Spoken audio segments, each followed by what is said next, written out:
2, 3. Aku percaya Alkitab adalah firman Tuhan.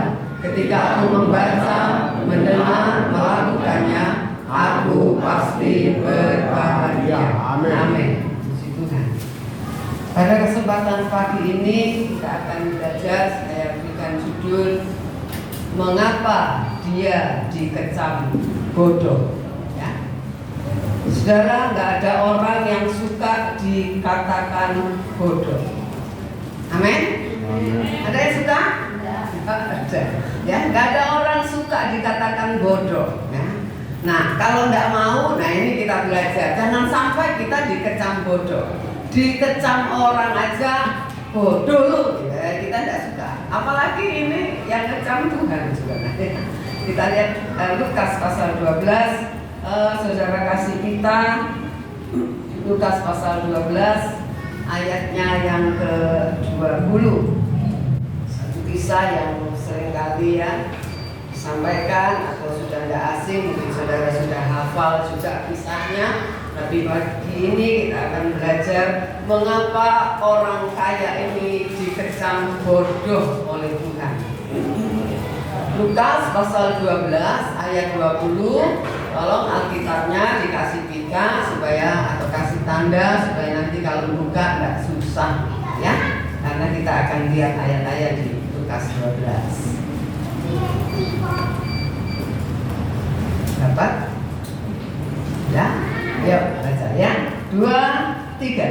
Tetapi firman Allah kepadanya, hai engkau orang bodoh, pada malam ini juga jiwamu akan diambil daripadamu, dan apa yang telah kau sediakan untuk siapakah itu nanti. Nah, dikatakan firman Allah kepada orang kaya ini, hai engkau orang bodoh, pada malam ini juga jiwamu akan diambil daripadamu, dan apa yang telah kau sediakan, dengan kata lain apa yang kamu capai selama ini, selama hidupmu, untuk siapa itu nanti, mau diwariskan kepada siapa. Kita lihat mengapa Tuhan berkata orang ini bodoh. Ada yang berkata waktu itu ketika Bapak Gembala menyampaikan kisah ini, komplain, "Gak bodoh orang itu. Kalau bodoh gak mungkin kaya." Kan gitu ya, betul ya. Nah kita harus tahu yang bilang bodoh ini siapa. Siapa saudara? Tuhan Yesus. Tuhan yang bilang dia bodoh ini Tuhan, bukan orang lain. Kita melihat dia sukses. Dia orang yang sukses, dia punya usaha berhasil. Kita lihat dia juga sukses di dalam bercocok tanam gitu ya. Dikatakan panennya melimpah sampai dia harus bongkar gudangnya, diperbesar karena tidak muat. Tidak ada orang yang bilang, kalau orang sesama manusia tidak ada yang bilang bodoh. Orang ini hebat, orang ini luar biasa gitu ya. Saudara, tetapi kita melihat Tuhan Yesus kecam dia sebagai orang yang bodoh. Apa maksudnya? Berarti sukses di pemandangan manusia tidak menjamin saudara dikatakan dan saya sukses di hadapan Tuhan. Setuju? Setuju? Ya. Orang ini sukses secara materi, secara jasmani, tetapi di hadapan Tuhan, Tuhan tidak nilai itunya. Tetapi dia dikatakan kamu orang yang bodoh. Bahkan kalau saudara baca ayat selanjutnya dikatakan kamu orang yang apa? Apa? Miskin. Ya, saudara. Nah, kita akan belajar sekarang. Ada 4 alasan mengapa orang kaya ini oleh Tuhan dikecam sebagai orang yang bodoh. Jadi bukan ininya yang bodoh, tetapi ada hal-hal yang Tuhan nilai. Nah, ini menjadi satu pelajaran buat kita semua. Jangan sampai kita dikecam bodoh meskipun saudara sukses secara materi. Ya, yang pertama, kan? Yang pertama, Lukas 12 ayat yang ke-15. Lukas 12 ayat 15. Ya. Cepatkan ya, langsung. Jadi saudara jangan tutup-tutup Alkitabmu. Ya, yuk kita baca 2, 3. Katanya lagi kepada mereka, berjaga-jagalah dan waspadalah terhadap segala ketamaan, sebab walaupun seorang berlimpah-limpah hartanya, hidupnya tidaklah tergantung daripada kekayaannya itu. Jadi kalau saudara sekarang belum kaya, gak usah bingung, ya, gak usah minder, gak usah apa ya orang Jawa bilang ngersulo, sedih, nelongso, uripku kok kayak gini ya, kok gak kayak dia ya, gitu saudara ya. Kita kan suka membandingkan diri kita dengan orang lain. Ya, apa maksudnya? Orang ini dikatakan bodoh karena dia memprioritaskan materi lebih dari rohani. Ya. Orang ini Tuhan katakan bodoh karena dia memprioritaskan materi lebih dari hal-hal yang rohani. Berulang kali saya katakan, menjadi orang kaya tidak salah. Jangan salah ya. Menjadi orang sukses tidak salah. Tapi, ada tetapinya, kalau prioritas hidup kita hanya untuk mengejar kekayaan, Tuhan Yesus katakan engkau orang yang bodoh. Ya, kita mau introspeksi diri kita, gak usah lihat orang lain. Kenapa Tuhan Yesus kecam sebagai orang yang bodoh, orang yang miskin? Mengapa, saudara? Karena kekayaan itu bukan segalanya. Setuju gak? Setuju gak? Amin. Bukan segalanya, saudara. Uang kita bukan segalanya, dan akan menjamin bisa menolong saudara dalam segala hal. Mungkin saudara berkata gitu, iya tapi kan hidup butuh uang. Oh iya butuh uang, tapi bukan segalanya. Uang itu tetap punya batas. Tuhanlah yang segalanya. Amin. Saudara, dia tidak menjamin keselamatan saudara. Ini satu bukti orang kaya yang dikatakan bodoh, karena ternyata meskipun dia sukses, dia kaya, dia berhasil dengan luar biasa, tetapi Tuhan katakan kamu bodoh, kamu miskin di hadapan-Ku. Jadi kita belajar, saudara. Ada contoh-contoh kehidupan. Saudara pernah tahu namanya Lady Di? Tahu siapa dia?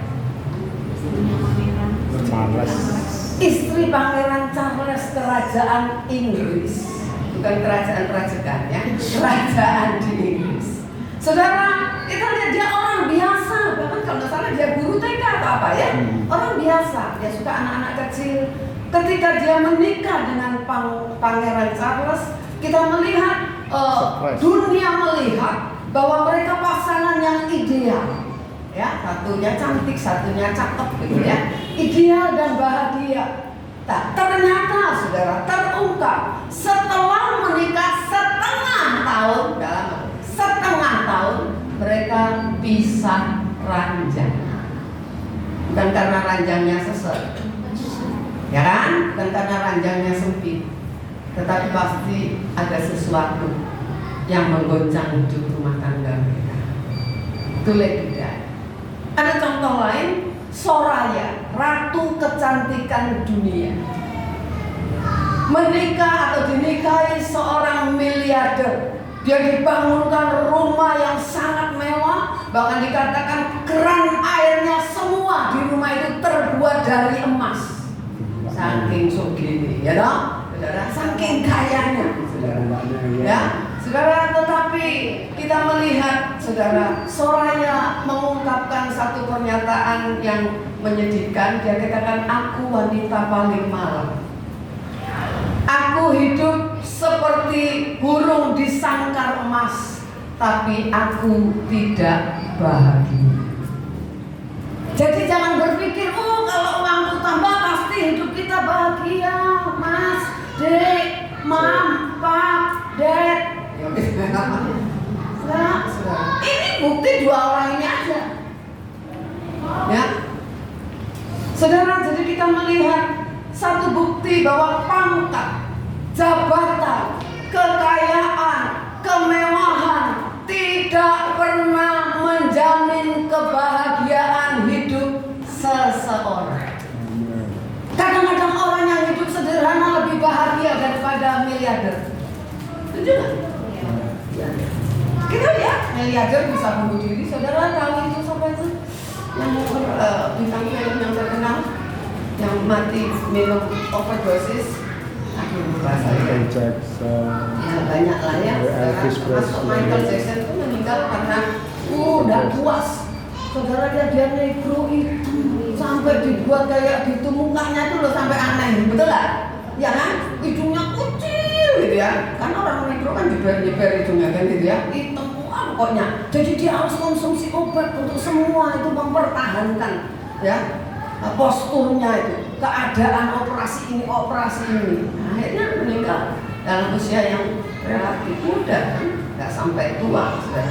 Jadi yang pertama, saudara, kalau kita memprioritaskan materi lebih rohani daripada rohani, ya kekayaan bukan jaminan, kebahagiaan sejati hanya di dalam Tuhan kita Yesus Kristus. Amin. Saudara tidak yakin berarti aminnya kok cuma 2 orang. Kebahagiaan sejati hanya di dalam Tuhan kita Yesus Kristus. Masih kurang semangat. Kebahagiaan sejati hanya di dalam Tuhan kita Yesus Kristus. Kalau saudara tidak yakin, malah ya piye toh ya? Iya kan? Kalau saudara tidak yakin, berarti saudara tidak akan berpegang kepada Tuhan, berpegang kepada yang lain, karena saudara pikir yang lain lah yang bisa membahagiakan. Nah sekarang kita melihat hal yang kedua, alasan yang kedua, Lukas 12 ayat yang ke-19. Yang pertama, dia memprioritaskan materi lebih dari rohani. Sekarang yang kedua, ayat 19. Kita baca 2, 3. Sesudah itu berkata kepada jiwaku, banyak barang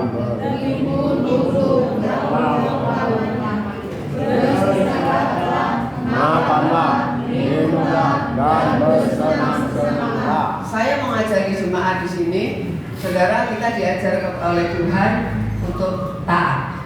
Setuju? Amin. Mau belajar dari hal yang kecil? Mau? Nah, diajak baca Alkitab, kalau tidak baca itu tidak taat. Ini yang sederhana loh, yang sederhana, benar nggak?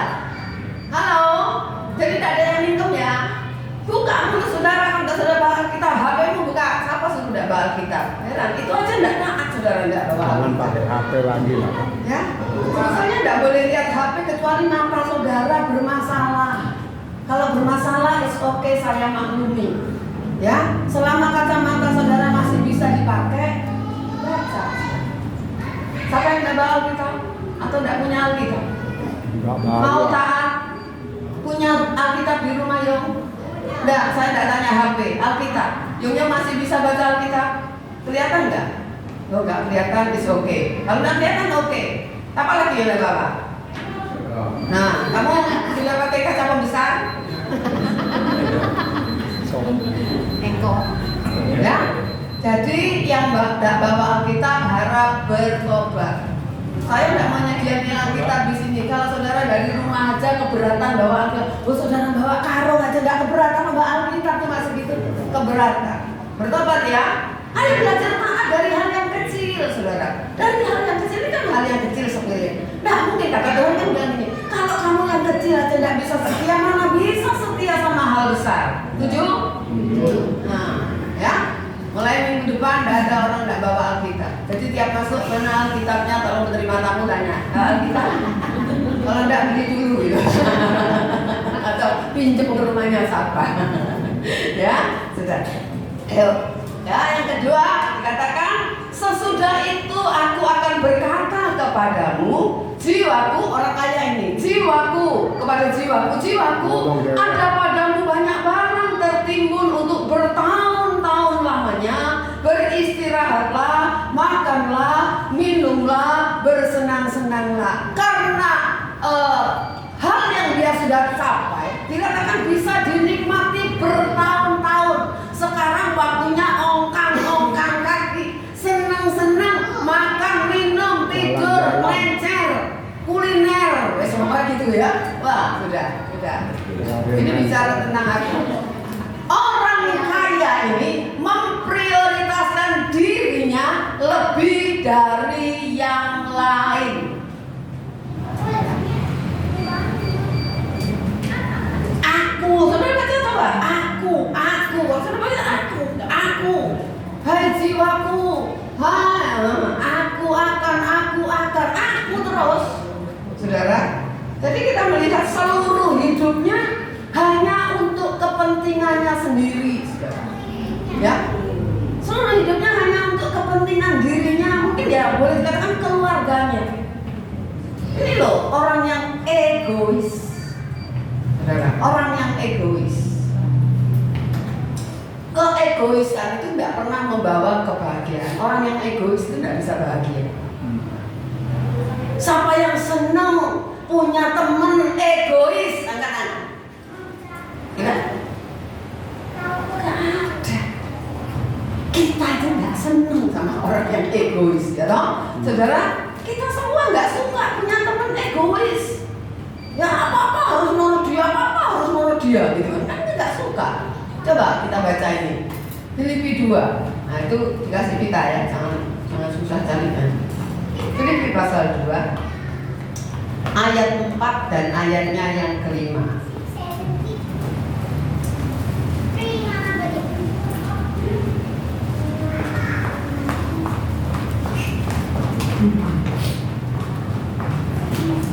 Apa? Yuk baca 2, 3. Dan Janganlah tiap-tiap orang hanya memperhatikan kepentingannya sendiri, tetapi kepentingan orang lain juga. Hendaklah kamu menaruh pikiran yang dalam Kristus Yesus. Amin. Haleluya. Tuhan ajarkan kita untuk tidak egois.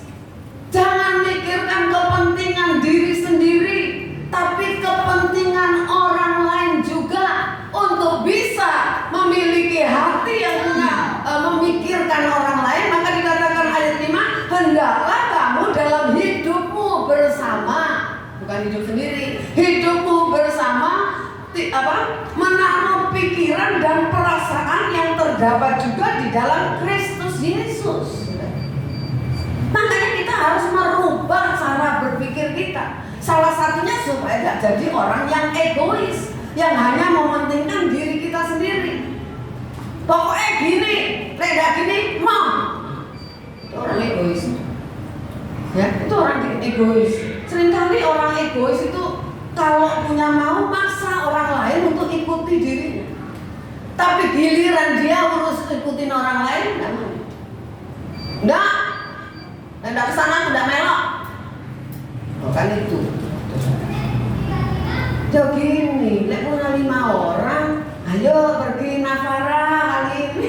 Ya contoh, pikir yang satu yang jempol, Navara yuk. Pasir putih ganti, jangan Navara terus. Sifatnya jalur pasir putih, ya nanti habis Navara pasir putih. Terus itu mana? Yang ketiga, ya sekali-sekali patok lah. Ono opo deh patok, ya wis ngalah patok. Gitu saudara ya. Mana lagi tabun, ya gitu loh. Gentenan, ojo Jakarta dhewe mau, ndak melok. Enggak ada apa-apa. Ono apa? Ya wis ikut dilakon jane ono apa nek patok? Ya mbok delok tek patok apa sing jadi patok gitu. Ya wis to. Ya toh? Nanti kalau dilihat tibake elek ya elek terus ojo ono maneh yo dirunding maneh. Amin. Amin. Iya, saudara. Itu bisa sejahtera semua. Jangan terus kudeta. Harus patok kono tidak kudeta. Sing tentu sana. Lah ya. Nah, itu namanya kudeta. Tapi di sini tidak ada. Yang ada di luar negeri, ya toh? Haleluya. Ya, jadi kita harus belajar. Ya, pikiran dan perasaan Kristus. Kita tahu Yesus itu datang ke dunia, mati sampai di kayu salib untuk kepentingan siapa? Kita Dirinya sendiri. manusia. Manusia, tidak ada kepentingannya dia. Tidak ada, saudara. Dia alami, dikucilkan, dihina, disiksa, disalib. Untuk siapa? Untuk kita. Itu yang diajarkan kepada Tuhan. Kalau kita jadi pengikut Kristus, ya belajarnya begitu. Meskipun kadang-kadang, rasanya nggak nggak seneng saja nih, ya melok wae. Kan katanya apa? Kalau untuk kepentingan umum apa? Harus dikalahkan apa? Kepentingan pribadi. Kepentingan pribadi mesti dikalahkan. Kita kan belajar semua yang sekolah ya, dulu P4 atau apa itu ya. Nah, saudara, jadi kita belajar. Ayo kita belajar, jangan memprioritaskan diri kita dan hanya keluarga. Wes pokoknya keluarga orang lain tidak mau dipikirin, ya. Kita belajar, ya, saudara. Nah, yang sekarang yang ketiga, sorry. Nah, orang egois itu sedang menempatkan diri sebagai orang yang tidak bahagia. Kalau saudara egois, saudara tidak akan pernah jadi orang yang bahagia. Kita harus belajar mengutamakan Tuhan, harus juga belajar mengutamakan kepentingan orang lain. Ya, dipikir ulang ya. Terus ayo apa ini ya? Nah, gitu kan ya. Yuk kita pergi bakmi mercon gitu. Nah, kali nek sami lo lek bakmi mercon. Ndos kan. Kado yang pedes gak iso melo. Ya, nah iya, ya golek to sing ana mercon, sing ana sing gak pedes ndak apa-apa. Gitu ya. Aja mercon kabeh. Wah, bisa diare seminggu ngene gitu ya. Saudara, jadi kita mesti belajar begitu loh. Amin. Ya, saudara ya, untuk kepentingan bersama. Yang ketiga sekarang ya, tetap Lukas 12:19. Saya akan bacakan aja. Saudara sudah terbaca, ikutin aja. Sesudah itu aku akan berkata kepada jiwaku, jiwaku ada padamu banyak barang tertimbun untuk bertahun-tahun lamanya. Beristirahatlah, makanlah, minumlah, dan bersenang-senanglah. Kira-kira apa ya? Orang ini memprioritaskan apa? Dunia. Nah, ya, yang penting kita ini, saya ini nggak ngurus hari esok, urusan besok. Yang penting saya ini seneng, ya, mangan enak, gitu kan ya. Pokoknya saya enak-enak dinikmati, nggak pernah memikirkan hari esok dalam arti kekekalannya. Nggak pernah dia mikir. Yang penting mumpung urip, kata orang suka gitu kan ya. Mumpung urip cuma sepisan, hidup cuma sekali, nikmati, seneng-seneng, mau apa, ayo, mau apa, ayo. Nggak pernah mikir, saudara. Nggak pernah dipikirkan ini saya tulis kayaknya. Tidak pernah memikirkan bagaimana kalau nanti di PHK. Aku nggak melo orang mau di PHK, tante. PHK ini pemutusan hubungan kehidupan. Ya, pemutusan hubungan kehidupan, saudara. Ada waktunya PHK nggak? Oh, ada waktunya. Orang ini dipanggil kan? Malam ini pulang. Nah, saudara kena PHK ya. Pemutusan hubungan kehidupan. Ya. Orang ini berpikir gini, wah urip sekarang, hidup sekarang. Ya yang penting hidup hari ini. Kok mikirin mati? Mati urusannya besok, mati urusannya sing urip loh. Kan gak mungkin mati jalan sendiri. Oh iya, soal itu ya urusannya urip. Tapi kamu mati, itu urusannya 2 Korintus 5 ayat 10. Ayo baca 2 Korintus 5 ayat 10.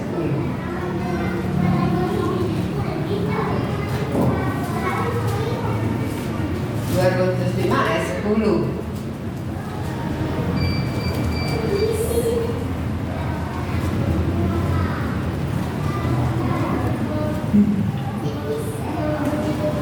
Kata dia,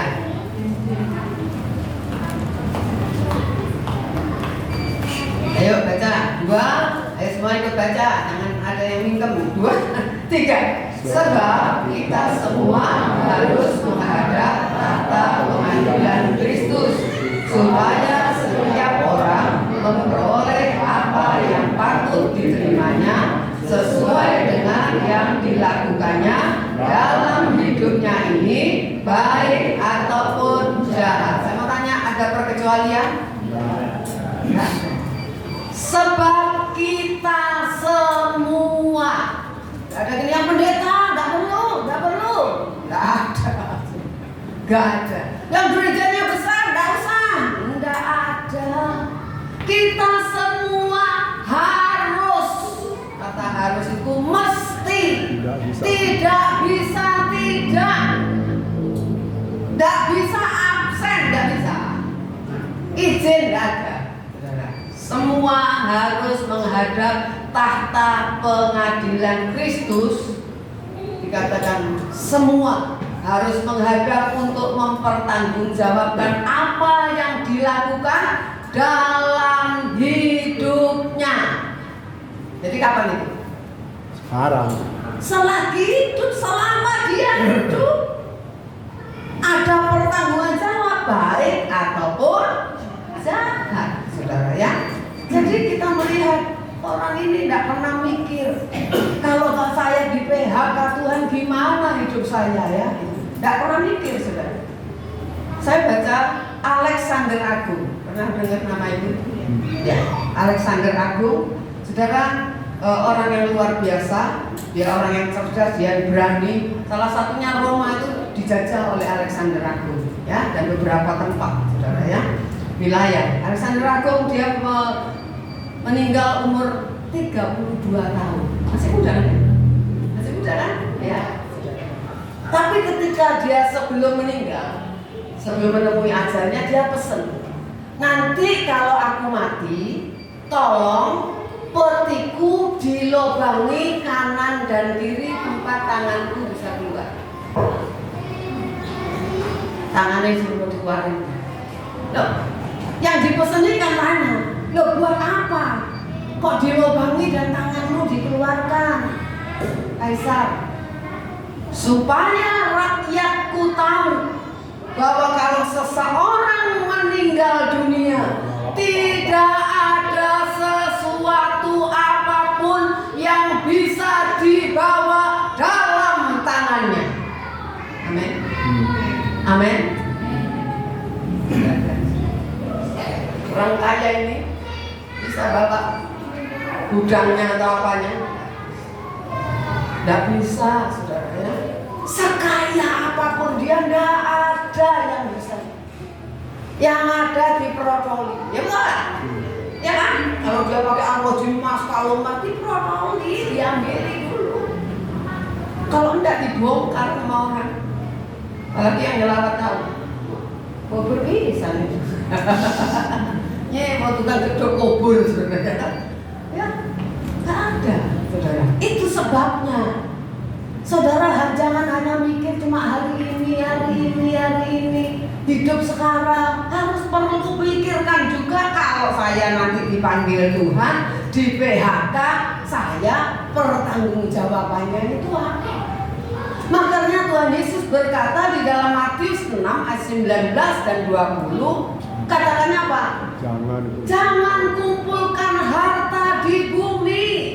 Di bumi itu bisa dicuri hartamu, bisa dimakan lengat, karat, bisa rusak dengan kata lain. Tapi kumpulkanlah harta di surga yang tidak bisa rusak, tidak bisa dicuri orang, tidak bisa hancur. Amin. Itu saudara. Ayo kita belajar. Bukan tidak boleh kaya loh, jangan salah ya. Bukan tidak boleh cari duit. Saya susah juga kalau saudara malas semua. Dan saudara tidak bisa berangkat ke gereja. Saudara cari uang. Tapi coba pikir, seberapa giatnya saudara cari uang, seberapa giatnya saudara cari Tuhan. Coba. Ada satu raja kan di perjanjian lama, Raja siapa itu? Darius kan? Yang ditimbang. Dikatakan kamu terlalu ringan, mene tekai farsi, itu kan? Kisah itu kalau sudah baca ditimbang. Kita semua akan ditimbang. Ya, saudara, ayo jangan berpikir tak penting, rohani mana terlalu penting, ke gereja mana terlalu Ya, berdoa nggak terlalu penting. Apa yang rohani sebenarnya nggak terlalu penting. Kalau lama dikit ngomel, khotbah lama dikit ngomel. Tapi kalau saya ngobrol ke rumahnya nggak boleh pulang-pulang. Oh, jangan disik dulu, jangan disik jam piro. Tapi saya khotbah, khotbah, suwi. Saudara, ya toh? Ya saudara.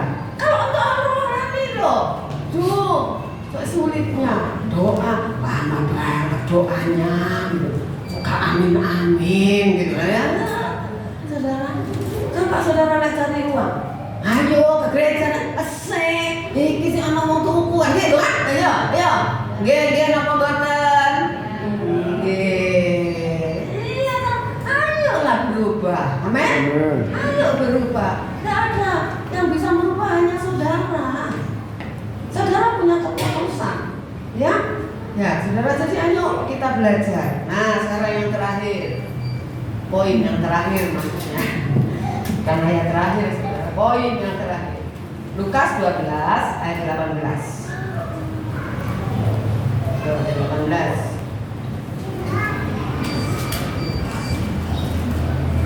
Udah? Dapat ya? Ayo baca 2, 3. Lalu katanya, kamu baca. Aku akan merombak lumbung-lumbungku dan aku akan menyimpan di dalamnya segala handuk. Aku akan merombak lumbungku. Aku akan mendirikan yang lebih besar. Aku akan menyimpan di dalamnya segala gandumku dan garangku. Dia dikecam bodoh oleh Tuhan karena dia memprioritaskan rencananya sendiri, bukan rencana Tuhan. Saudara, berkreasi boleh, punya visi bagus, punya rencana besar bagus, tidak salah. Tetapi akan sangat berbahaya kalau rencana hidup ini tidak menyertakan Tuhan dan berjalan dengan Tuhan di dalamnya. Setuju? Setuju?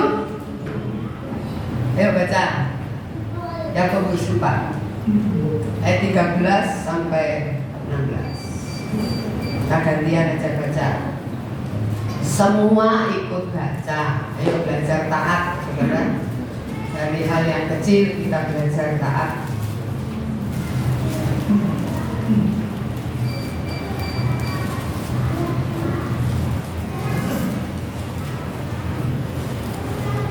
Saya baca 13, saudara 14, saya 15, saudara 16.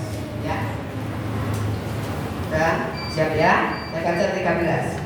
Yakobus 4 ayat 13. Jadi sekarang, hai kamu yang berkata, hari ini atau besok kami berangkat ke kota anu, dan di sana kami akan tinggal setahun dan berdagang serta mendapat untung. Sedang kamu tidak tahu apa yang akan terjadi besok. Apakah hidupmu? Hidupmu itu sama seperti uap yang sebentar saja kelihatan lalu lenyap. Sebenarnya kamu harus berkata, jika Tuhan menghendakinya, kami akan hidup dan berbuat ini dan itu. Tetapi sekarang kamu mengatakan diri dalam rumah kamu, dan semua pekerjaan yang demikian adalah salah.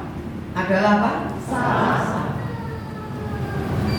Ayat 13. Boleh digambarkan seseorang berkata, hari ini, besok kami akan berbuat ini dan itu. Orang ini punya rencana. Orang ini punya rancangan. Ya, saudara, dikatakan aku akan tinggal di sana, di kota anu setahun, aku pasti dapat untung nanti. Saudara suka begitu kan ya? Kalau yang dagang-dagang terutama, kalau yang ikut orang nggak terlalu mungkin ya. Yang dagang sendiri, mikir kan, oh ini ada hitungannya, ya kan? Oh ini bisa untung ini. Ya, udah, saudara. Nah, kemudian katakan, kamu itu loh, nggak tahu ayat 14. Hari esok apa yang terjadi kamu kan nggak tahu. Ya, hidupmu itu apa arti hidupmu sama seperti uap yang sebentar saja kelihatan lalu lenyap. Ayat 15. Sebenarnya kamu harus berkata, jika Tuhan menghendaki, kami akan hidup dan berbuat ini dan itu. Apa artinya? Saudara melibatkan Tuhan harusnya gitu loh. Tuhan, saya mau begini, saya mau begitu, punya rencana ini, gimana ya Tuhan? Itu yang Tuhan mau. Harusnya begitu katanya itu. Ayat 16. Tapi sekarang kamu memegahkan diri dalam congkakmu, merasa diri bisa, merasa diri mampu tanpa Tuhan. Ya nanti ketika sulit baru nangis. Kok Tuhan biarin saya rugi? Tahu gitu aku nggak tuku padi sama dia, nggak tuku jagung sama dia, nggak tuku apa sayur sama dia. Nek tahu rugi Tuhan kok gak ngomong, kok gak takut Tuhan gitu. Lah kamu nggak tanya loh. Barang waktunya rugi, yang disalahkan Tuhan. Kok Tuhan nggak ngasih tahu? Kan Tuhan maha tahu. Oh iya, Tuhan itu maha tahu. Tapi kalau saudara nggak cari tahu, ya Tuhan biarin aja. Sama saudara punya anak-anak dewasa, nggak pernah ngasih tahu saudara ajak runding. Saudara mau nyelonong-nyelonong, apalagi sudah berkeluarga. Jangan, dia punya apa? Privasi sendiri. Dia punya ya kerajaan sendiri lah. Iya saudara, kita tidak sembarangan boleh ikut campur saudara. Nah Tuhan itu juga mau saudara melibatkan Tuhan. Tuhan sudah bilang kemegahan yang demikian itu salah. Tapi berulang-ulang kita lakukan tanpa merasa bersalah. Itu masalahnya. Nah sekarang kita akan belajar apa yang bisa terjadi. Jika kita tidak melibatkan Tuhan, ini bukan cuma urusan bisnis, urusan apapun. Karena Tuhan itu bisa terlibat dalam urusan apapun dalam hidup kita ya. Bukan cuma bisnis, aku udah bisnis kok, aku cuma untuk rumah tangga kok, enggak. Semua saudara ya. Apa yang bisa terjadi? Yang pertama, ini kalau tidak menyertakan Tuhan, bisa kandas di tengah jalan. Sehingga akhirnya apa? Saya tuliskan ya, frustasi, marah sama Tuhan. Banyak. Sini ada yang suka marah sama Tuhan. Jawab di hati saudara, bertobat. Saudara tidak pernah melibatkan Tuhan, kalau ada apa-apa saudara marah sama Tuhan.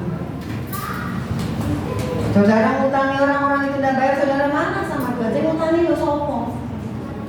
Saudara utang tidak bisa bayar, saudara marah sama Tuhan. Kenapa Tuhan tidak tolong saya supaya saya bisa bayar utang? Sopo sih ngomong utang itu? Ya kan? Banyak orang Kristen ini suka marah-marah sama Tuhan. Kayak dia yang bos saja. Ya? Marah ke Tuhan. Kalau kandas di tengah jalan, saudara. Padahal tidak pernah minta petunjuk Tuhan. Tidak pernah minta petunjuk Tuhan. Kalau doa hanya laporan sama Tuhan. Tahu doa laporan? Tuhan, saya mau bikin ini, mau bikin itu, berkati ya. Lapor aja. Tidak tanya, boleh tidak? Cocok enggak Tuhan? Kehendakmu bukan, tidak pernah tanya gitu enggak. Cuma lapor. Berkati Tuhan. Tutup. Ya mungkin tidak ngomongnya enggak gitu. Tuhan, saya mau jualan soto. Berkati ya Tuhan. Tidak tanya, cocoknya dodol soto apa dodol apa Tuhan. Tidak tanya. Saudara yang tentukan langsung dodol soto. Saudara. Ya, padahal Tuhan bilang, jane yo, kon dodol rawon lebih laris. Ngono lho saudara, iya toh? Bisa saja. Emangnya bisa? Bisa, saudara ya. Nah, jadi bila kandas di tengah jalan ya, Jadi jangan hanya lapor, ya, tapi minta advice dari Tuhan, minta nasihat dari Tuhan. Yang kedua, kalau tidak menyertakan Tuhan, kalaupun berhasil, berkat itu hanya lewat saja.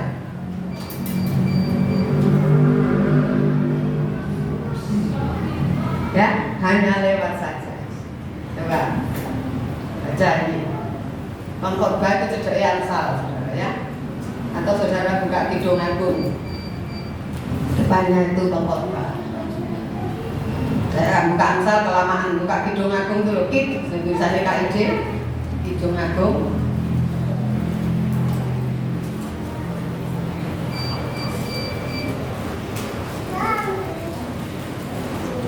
Pasti kita tidak mau nih berhasil, berkatnya hanya lewat. Saya pernah dengar satu pengakuan seorang ibu, saya ini loh, ya berkatnya banyak tante, tapi kok ya cuma ya lewat aja gitu. Kok nggak ada yang nyantol ke saya itu gitu. Kok saya kurang gitu loh saya. Padahal banyak, dia sendiri yang bilang banyak. Tapi kok ya seperti air ngalir aja lewat saya aja, lewat aja saya ini. Saya pernah dengar pengakuan orang, bukan saya bohong. Ayo, Pengkhotbah 6 ayat 2. Baca sama-sama, semua baca supaya sudah tahu. Ya, ini akibat orang tidak pernah mau melibatkan Tuhan. Selain kecewa, frustasi, marah-marah, nah sekarang kedua, tidak menikmati. Ya, ayo 2, 3. Orang yang dikaruniai Allah kekayaan, harta benda dan kemuliaan, sehingga ia tak kekurangan suatu pun yang diingininya, tetapi orang itu tidak dikaruniai kuasa oleh Allah untuk menikmatinya, melainkan orang lain yang menikmatinya. Inilah kesia-siaan dan penderitaan yang pahit. Apa tidak ada di Alkitab? Semua ada. Katakan orang ini dikaruniai Allah, kekayaan, harta benda, kemuliaan. Kalau mau kemuliaan jadi orang yang terpandang, orang yang terkenal, orang yang dihormati, gitu ya. Kemudian dikatakan apa? Sehingga ia tidak kekurangan suatu pun yang diingininya. Pengen apa bisa beli, pengen apa bisa beli. Kok kepengen apa saja bisa dimiliki, bisa tercapai dikatakan. Tetapi orang ini tidak dikaruniai kuasa oleh Allah untuk menikmatinya. Mau? Mau? Kita tidak mau. Kaya, punya segalanya, tapi kita tidak bisa nikmati. Contoh orang yang udah tua kaya raya bisa nikmati semua? Ya seperti begitu. Ayo Pak, enak situ Pak, makan all you can eat Pak. Enggak. Apa bikin bubur yang bikin capasin deh. Ayo Pak, jalan-jalan ke Amerika, Jepang Pak. Sekarang lagi ya Pak, musim gugur lah, musim semi. Udah lo dewek apa? Lo tak dorong Pak. Enggak, kademen aku di kono. Wis, di kene ae AC tak pateni. Kok gowo nang Jepang lah aku kaku lho. Mau toh? Ya seperti itu, orang itu kaya, gak nikmati ku yo koyo ngono kuwi. Enggak mau kita. Kita mau menerima berkat itu yang kita bisa nikmati. Benar enggak? Ya. Seperti orang kaya yang bodoh ini, Tuhan bilang ini untuk siapa itu nanti? Ya, saudara, orang ini apa yang dikejar, saudara? Ya, yang selamanya kerja keras, pokoknya katanya banting tulang. Ada orang yang bilang gini, iya, saya mau udah kerja keras kan ya nggak bisa kaya. Iya, saya bikin tulangmu apa? Nah, tulangmu dicepentek sedikit sampai Tuhan ada pengkor ini sudah repot ngejar utang saudara. Gak iso saudara. Ya Pak, jadi jangan, gak ada yang bisa kita sombongkan. Kerja keras siang malam saudara, Dan kalau nggak nikmati buat apa ya saudara? Banyak orang kaya, nggak semua orang kaya itu bahagia, setuju nggak? Ada orang tambah kaya, hancur hidup rumah tangganya. Orang tua tambah kaya, anak-anaknya hancur, yang anak narkoba lah, begini lah, begitu. Banyak saudara. Ya, jadi kita belajar saudara. Ayo kita lihat sebagai ayat yang terakhir ya, Lukas 12 ayat 20 dan 21 ayat terakhir. Nah,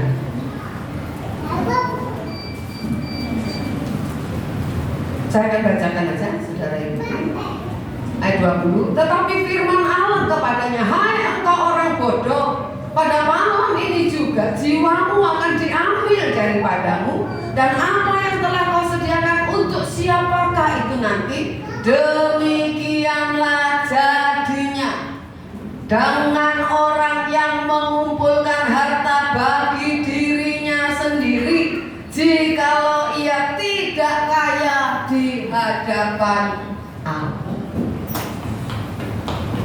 Kerja keras, kaya raya, tapi dikatakan Tuhan kamu miskin di hadapan. Jangan sampai ada di antara kita yang seperti ini. Amin. Oh saya belum kaya raya, iya tapi kalau kamu cuma nguber kekayaan terus sama baik, miskin juga di hadapan Allah. Ya kan? Belum jadi miliarder juga orang bisa juga miskin di hadapan Allah. Karena apa tadi? Prioritasnya apa?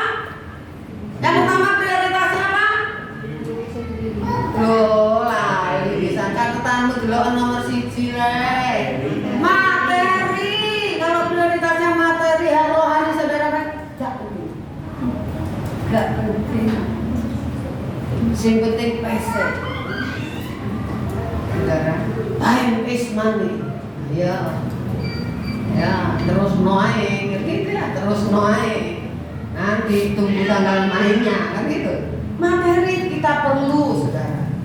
Tapi jangan, saudara, hidup ini lebih dari hal-hal materi. Jangan saudara berpikir bahwa hidup ini lebih dari hal kita. Hidup bukan hanya untuk hari ini, tapi mempersiapkan hari esok. Kekekalan kita juga harus dipersiapkan. Firman Tuhan katakan Matius 6 ayat 33 apa? Carilah dahulu kerajaan Allah dan kebenarannya, maka semuanya akan ditambahkan. Itu memang bisa juga bicara hal materi, bisa juga. Maksudnya cari Tuhan. Kalau saudara serius cari Tuhan, sungguh-sungguh jadi pelaku firman, tidak mungkin kekurangan. Amin. Setuju nggak? Tidak mungkin kekurangan. Mungkin katakanlah income saudara kurang, tapi ada saja cara Tuhan menolong saudara. Ada saja kan kita sering nyanyi, tapi seringkali waktu nyanyi tok ingat pulang udah lupa. Apa? Tuhan punya banyak cara itu loh untuk menolongku tuh. Lagunya gimana? Hah? Gini. Nah, kau selalu punya cara untuk menolongku. Kau selalu punya jalan. Nah, lek nyanyi pinter. Tapi kalau sudah kalau baik, kenapa ada gereja pusing? Wayai setoran ada besekna. Lah punya Tuhan itu buat apa? Buat dakocan apa? Saudara, ayo kita punya Tuhan. Makanya libatkan Tuhan. Jangan kalau butuh saja Tuhan jadi ban serep. Ban serep itu kan kalau ada yang bocor pasti dipakai. Betul nggak? Iya. Jangan jadikan Tuhan ban serep. Wayai susah cari Tuhan, wayai senang lupa.